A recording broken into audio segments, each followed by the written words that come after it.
kita mau mendengarkan cerita tentang kebenaran firman Tuhan.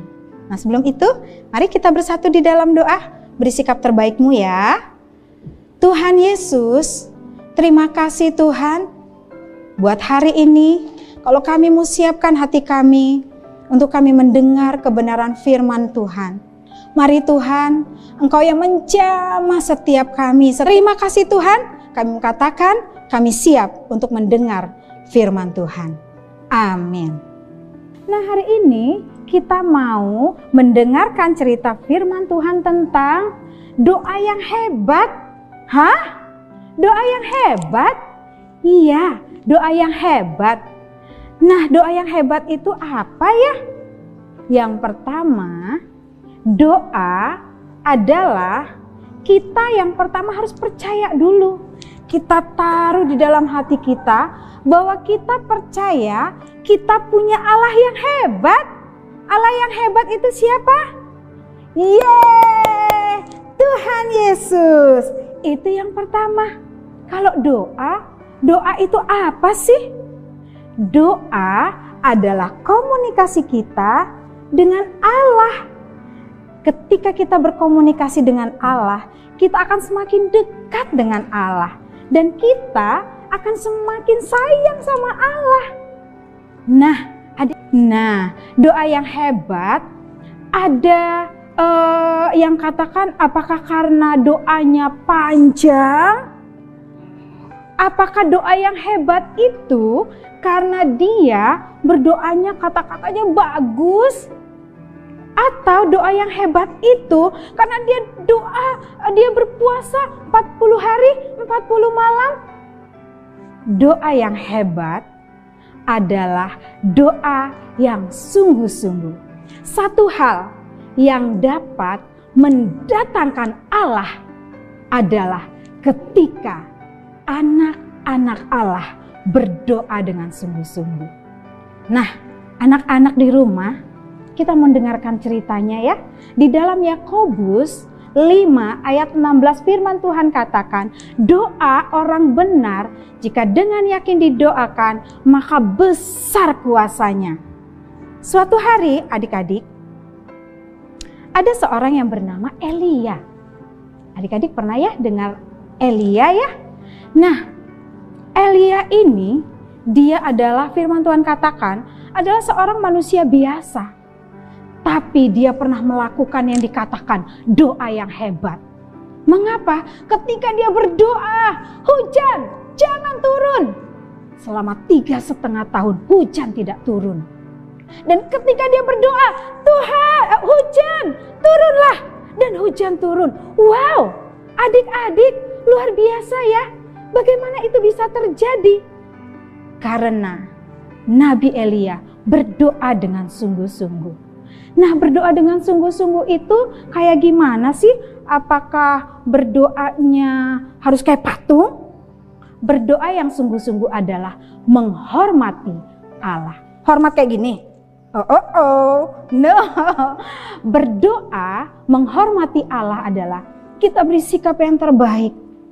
Kita lipat tangan kita tutup mata kita, nggak main-main berdoanya, nggak bercanda-canda, dan nggak malas-malasan. Berdoa karena disuruh sama mama aja, atau berdoa karena disuruh papa, atau karena disuruh kakak sekolah minggu. Tidak ya, berdoa yang sungguh-sungguh adalah berdoa dengan tekun kepada Tuhan, beri sikap yang hormat kepada Tuhan. Gimana sih doa itu? Doa itu seperti ngobrol sama Tuhan. Tadi katakan komunikasi apa sih Miss Melda? Komunikasi itu ngobrol kayak kalian di rumah. Iya, di rumah ketika ada mama dan papa di rumah, kalian suka ngobrol kan? Atau diem-dieman? Mama datang dari tempat kerja, sudah makan? Sudah minum?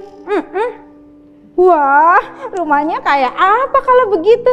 Enggak ya, anak-anak pasti sering ngobrol sama mama. Mama, aku senang loh. Tadi aku bisa mengerjakan tugas. Yeay! Mama aku senang. Atau dia cerita, ngobrol waktu dia sedih. Mama, aku sedih. Kenapa sayang? Mamanya pasti peduli. Karena tadi aku waktu mengerjakan tugas pensilku hilang. Sabar ya, mamanya pasti usap-usap. Sabar ya. Atau pada saat dia nggak ngerti tugas yang dikerjakan. Ma, tadi aku sudah mengerjakan tugas ini, tapi aku bingung. Aku nggak bisa mengerjakan tugasnya. Tolong aku, Ma. Mama dan Papa pasti siap untuk membantu kalian. Begitu juga dengan doa anak-anak hebat. Anak-anak tahu nggak? Kalau Allah kita di surga senang banget ketika kita ngobrol sama Tuhan. Waktu kita ngobrol sama Tuhan, Tuhan itu akan mendengarkan seperti mama, bahkan lebih lagi seperti mama dan papa kita. Dia akan menyatakan sayangnya sama kita. Jadi kita tahu, aku seneng loh, sayang loh sama mama dan papaku. Mama papaku baik. Dia semakin mengenal mama dan papanya. Begitu juga dengan Allah. Ketika kita ngobrol dengan Allah kita yang hebat, maka anak-anak kita akan semakin mengenal Allah kita. Dan suatu hari Nabi Elia, nabi itu adalah seorang yang Tuhan pakai untuk menyampaikan pesan-pesan Allah. Dan dia pastinya seorang yang suka ngobrol sama Tuhan. Waktu Nabi Elia suka berdoa sama Tuhan, Tuhan pasti menyatakan rasa sedihnya karena pada saat itu bangsa Israel, bangsanya Nabi Elia adalah bangsa yang pada saat itu tidak lagi menyembah kepada Allah yang benar. Mereka sudah berbalik dari Allah yang benar. Mereka menyembah kepada Baal. Mereka menyembah kepada patung. Mereka menyembah kepada berhala-berhala. Dan itu menyedihkan hati Tuhan. Pada saat itu Tuhan taruhkan beban itu kepada Nabi Elia. Nabi Elia rindu sekali agar Tuhan menjamah bangsa Israel agar kembali bertobat, berbalik kepada Allah yang benar. Dan satu hari dia naik ke Gunung Karmel. Dia ingin membuat persembahan dan ingin menyatakan bahwa Allah yang disembah oleh Nabi Elia adalah Allah yang benar, bukan Allah bangsa Israel yang pada saat itu mereka sembah, yaitu Baal, yaitu berhala. Nabi Elia datang ke Gunung Karmel, dia membawa persembahan, dia bawa lembu. Dia bawa kayu-kayu untuk dibakar. Tapi dia katakan begini loh adik-adik. Aku menyiapkan persembahan untuk aku persembahan kepada Allah yang hebat. Allah yang hidup. Aku siapkan kayu, siapkan lembunya. Tapi aku tidak perlu korek, tidak perlu api. Karena aku akan berdoa kepada Allah yang hidup. Agar dia menyatakan pribadinya bahwa dia adalah Allah yang benar. Agar Allah itu sendiri yang akan membakar persembahanku. Tahu gak adik-adik apa yang terjadi? Nabi Elia berdoa. Tuhan, nyatakanlah pribadimu. Nyatakanlah Tuhan bahwa Engkaulah Allah yang benar. Agar bangsa Israel, rakyat Israel ini, dia berbalik kepadamu Tuhan. Aku berdoa, bakarlah persembahanku dengan api yang turun dari sorga. Dan ketika Elia selesai berdoa, adik-adik apa yang terjadi? Apa yang terjadi? Api dari surga membakar persembahan Nabi Elia. Bahkan sampai membakar kayu-kayu yang ada. Bahkan air-air yang ada di sekitar persembahan yang dibuat oleh Nabi Elia. Wow, haleluya, terpujilah nama Tuhan. Dan pada saat itu ketika bangsa Israel melihat apa yang dilakukan, mereka bersujud.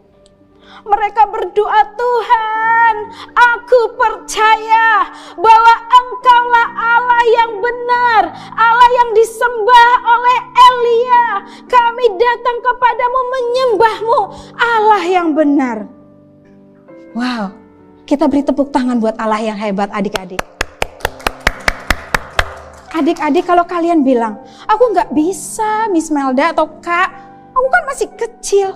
Ada firman Tuhan yang katakan, Mazmur 8 ayat 3 katakan bahwa dari mulut bayi-bayi dan anak-anak yang menyusu telah Tuhan letakkan dasar kekuatan karena lawanmu untuk membungkam musuh dan pendendam. Jadi anak-anak hebat di rumah, bahwa Tuhan sudah menaruhkan kuasa itu atas setiap kalian.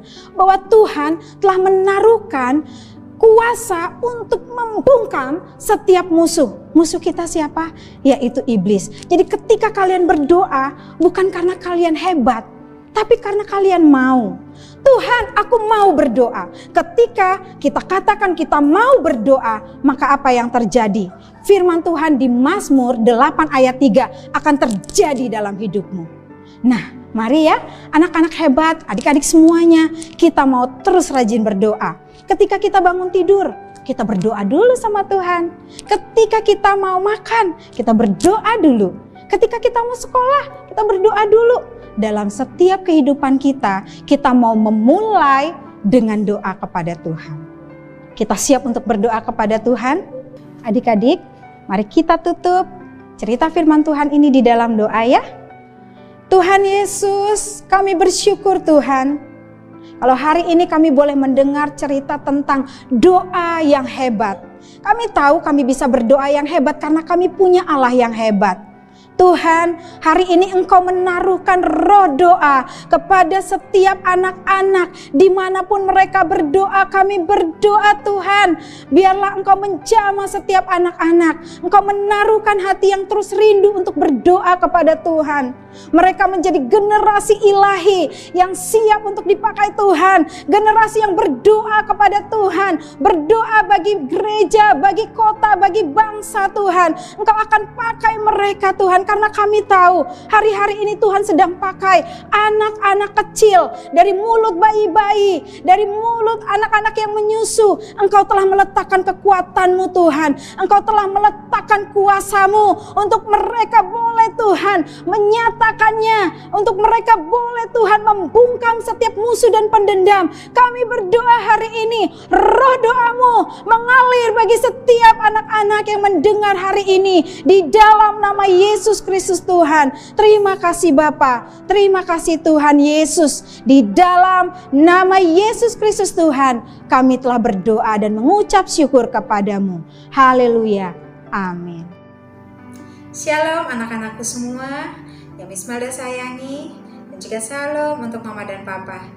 Kita sudah masuki tahun yang baru, yaitu tahun 2021. Namun dalam kondisi hari ini, Tuhan masih mengizinkan untuk kita masih tetap ada dalam kondisi di mana corona masih ada di bangsa kita, bahkan di bangsa-bangsa. Dan Miss Melda rindu, Miss Melda tergerak untuk mengajak setiap anak-anak, mari kita mau berdoa buat keluarga kita, supaya mama, papa, kakak, adik, tante, om, oma, opa, semua saudara-saudara kita tetap dalam lindungan Tuhan. Juga kita mau berdoa buat teman-teman kita, buat kota kita, buat bangsa kita. Bahkan kita juga bisa berdoa buat bangsa-bangsa, supaya Tuhan tetap melindungi kita semua. Anak-anakku, mari kirimkan video untuk kalian berdoa bagi kota dan bangsa ini, supaya Tuhan selalu lindungi. Dalam nama Tuhan Yesus. Haleluya. Tuhan Yesus memberkati.